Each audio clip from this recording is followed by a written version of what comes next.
Kia ora, Lady Trample here with Team Antik, and today I'm going to show you how I lace my roller skates for roller derby. The very first thing you'll notice is that I always pull from the very bottom each time I put my skates on. So this is a leather boot and it will soften over time, and by giving this a nice little tighten each time you can ensure that you're going to get a snug fit. I like to double cross through these here. This helps keep the tongue centered and also up high. So make sure you give that a nice big tug.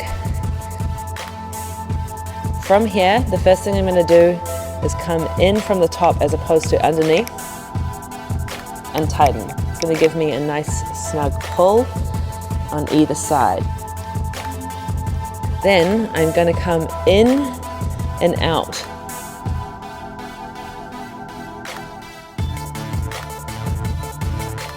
Then we're going to come inside the eyelet in that little corner there and then pull that through nice and tight.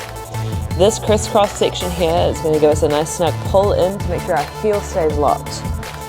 The next thing we're going to do is we're going to zip around the back, and that's just going to help give some leverage to that crisscross that you've done at the front, again to keep it nice and snug.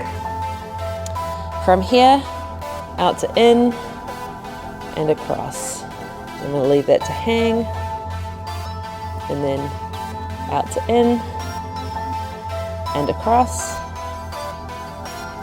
Nice little pull. I don't want it too tight because I do a lot of different angles that I want to be able to have some flexibility in here while still getting the snugness of having this laced up.